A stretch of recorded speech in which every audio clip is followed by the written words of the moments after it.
Good morning and welcome to రుచి చూడు. Hello విజయ గారు. హాయ్. మొక్కజొన్న గారెలా? అవునండి.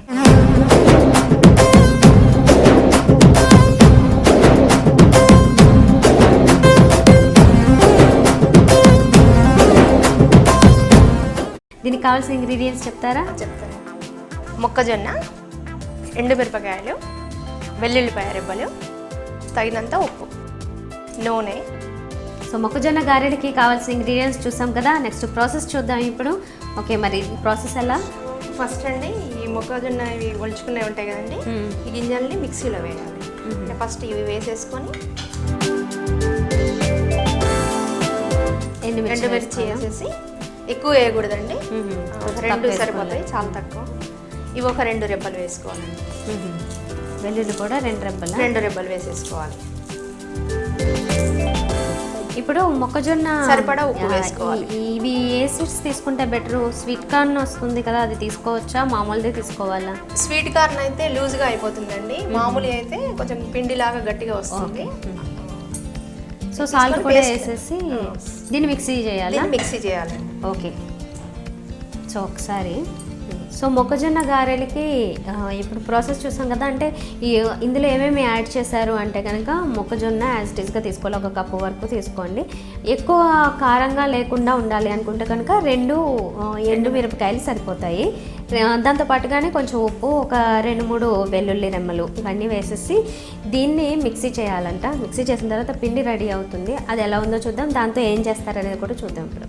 సో మరి ఇది చేద్దామా మిక్సీ? నేను చేసి పెట్టానండి. ఓకే, సేమ్ ఇలాగే వేసేసి ఇది పిండి రెడీ చేశారా? అవునండి. ఓకే, సో ఇలా పిండి కొంచెం గట్టిగా, అంటే ఎక్కువ వాటర్ యాడ్ చేయకూడదు, అసలు యాడ్ చేయకూడదా? ఓకే, అసలు యాడ్ చేయకుండా ఉంటేనే ఇలా కొంచెం తడిగానే వచ్చింది, రెడీ అయిపోయింది. ఓకే, మరి దీంతో ఇప్పుడు ప్రాసెస్ స్టార్ట్ చేద్దాం. ఓకే, స్టవ్ ఆన్ చేయండి.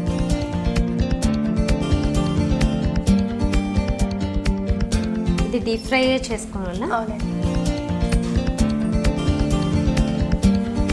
ఆగినట్లు? అవునండి, వేస్తానండి. ఫస్ట్ కొంచెం ఇలాంటి ప్లేట్ తీసేసుకొని దీని మీద కొద్దిగా వాటర్ పెట్టుకోవాలండి, అంటకుండా, గారె అంటకుండా. ఆయిల్తో అనుకోక్కర్లేదా? లేదండి, వాటర్ సరిపోతుంది.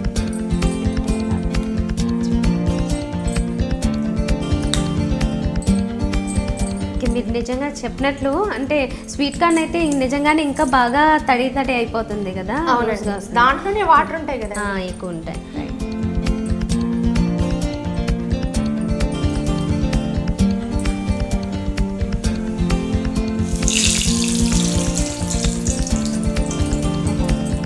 చేత్తో తీయకుండా దాంతోనే వేసేచ్చాలా? చేత్తో అయితే మళ్ళీ ఆయిల్ అంతా చేయి మీద పడుతుందండి, వేయడానికి అవ్వదు, మధ్యలో కట్ అవ్వడానికి అవకాశం. అది కూడా కొంచెం లూజ్గా ఉంది, జారుతుంది కాబట్టి బాగానే పడుతున్నది. ఎప్పుడు ఇట్లానే వేస్తారా? అంటే అమ్మమ్మల కాలం నుంచి కూడా ఈ టైప్లోనే వేస్తారు? ఇదేనండి. ఓహో, ఓకే. ఇంకా ప్రతిదానికి ఇలా జస్ట్ కొంచెం తడి చేసుకుంటూ పెడుతుండాలి మరి.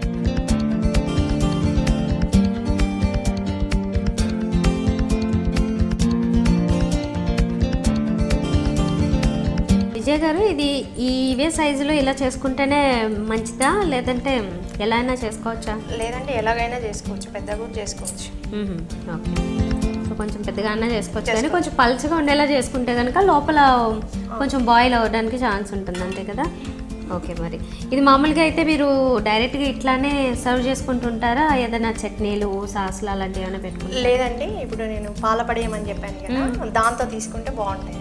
ఓహో, అందుకే కాంబినేషన్ బాగుంటుందని అది అలాగా సెలెక్ట్ చేసుకున్నాను. ఓకే ఓకే, సో స్వీట్తో అయినా ఇది టేస్ట్ చేయొచ్చు మాట. అలా చందన మొక్కజొన్న గారెలు రెడీ అయినాయి, రుచి చూసి.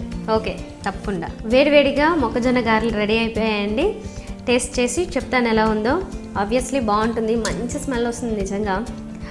వేసిన ఇంగ్రీడియంట్స్ చాలా తక్కువ, కానీ స్మెల్ మాత్రం అదిరిపోతుంది. చూద్దాం అసలు ఎలా ఉందో.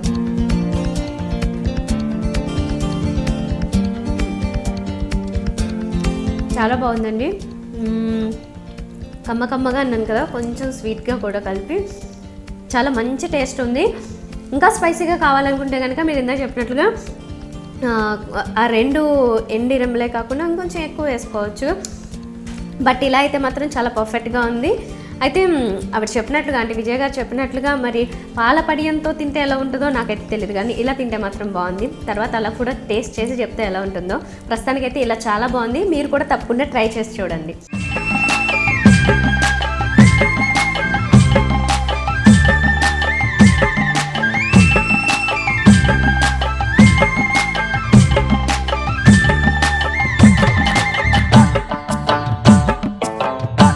మరి మీరు కూడా ఇలాంటి కొత్త వంటకాలని పరిచయం చేయాలనుకుంటే మీరు సంప్రదించవలసిన మా ఫోన్ నెంబర్. మీరు కూడా రుచి చూడు కార్యక్రమంలో పాల్గొనాలనుకుంటున్నారా?